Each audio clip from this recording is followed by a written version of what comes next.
देखो हिंदुओं, तुम जाग तो नहीं पाए हो कई हजार वर्षों से। हाँ, एक्टिंग जरूर कर रहे हो।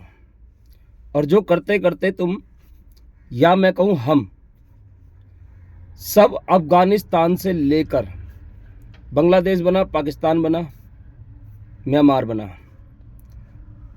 आज भारत कुछ हद तक कह सकते हो कि बड़ा है।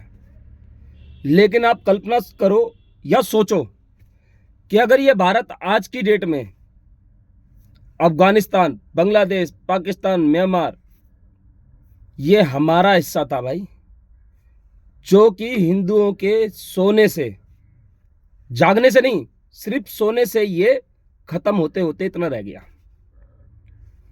तुम कहोगे इससे क्या फर्क पड़ता है? फर्क पड़ता है, एक रिलीजन इस देश के अंदर, या मैं कहूं अखंड भारत के अंदर आया, शुरुआत करी उसने आने की, यहां पर खत्म करते करते हमारे देश को इतना छोटा कर दिया। वही काम आज की डेट में बांग्लादेश से, म्यांमार से, बर्मा से आए हुए रोहिंग्यास कर रहे हैं। और ये किसी और का नुकसान नहीं कर रहे हैं, ये यहां रहने वाले अल्पसंख्यक समाज, जिन्हें हम मुसलमान कहते हैं, उनके हक को मार रहे हैं।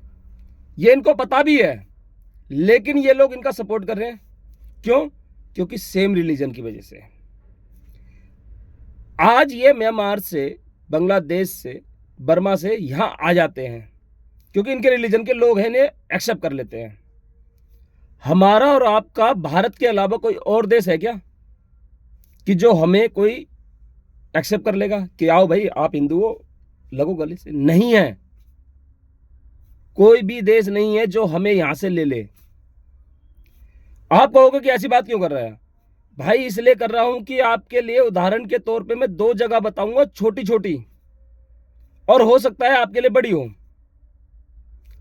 आज का पेशावर, लाहौर, वहां पर हिंदुओं की जनसंख्या इतनी थी जितनी कि मैं अगर कहूं आज की डेट के अंदर बंगाल में है या कश्मीर में थी।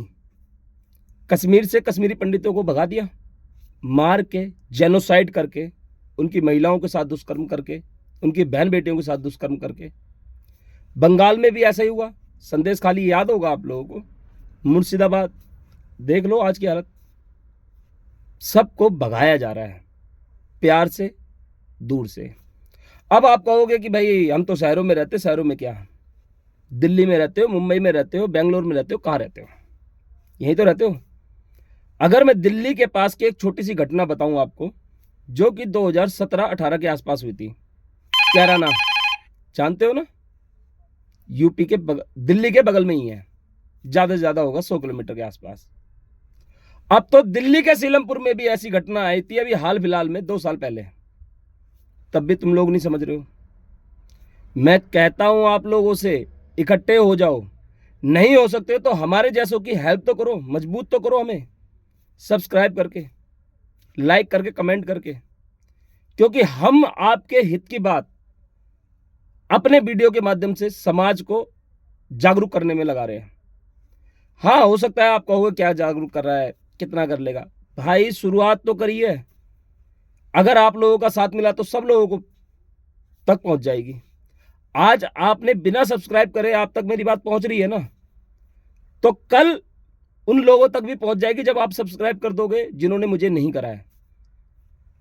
जब ऐसा होने लगेगा ना, और हम लोग अपनी बात मजबूती से रखने लगेंगे, तो इस देश के अंदर देश विरोधी ताकतों को कभी भी पनपने नहीं देंगे।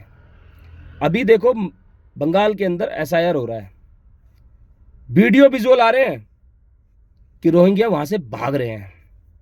बांग्लादेश के बाहर खड़े होकर उन्हें कोई लेने के लिए राजी नहीं है। बांग्लादेश की सरकार ने मना कर दिया कि हम नहीं ले रहे।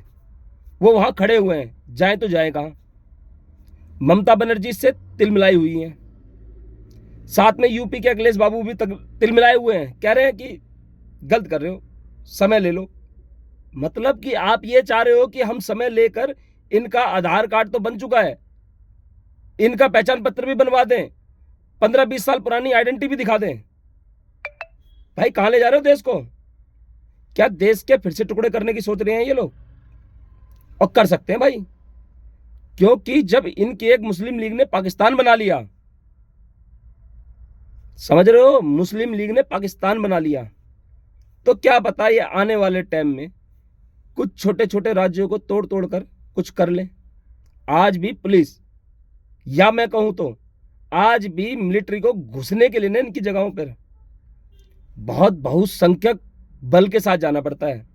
क्या किसी हिंदू समाज की किसी कॉलोनी के अंदर, या मैं कहूं किसी जैन समाज की, सिख समाज की, बौद्ध समाज की कॉलोनियों के अंदर जाने के लिए अकेला पुलिस वाला काफी होता है? इनके यहां पर पूरी की पूरी फोर्स लेके जानी पड़ती है। संवेदनशील इलाका कहा जाता है इनको। ऐसा भारत के अंदर संवेदनशील इलाका कोई और है क्या? नहीं है, सिर्फ इन्हीं के मोहल्ले हैं। जाग जाओ, सतर्क हो जाओ।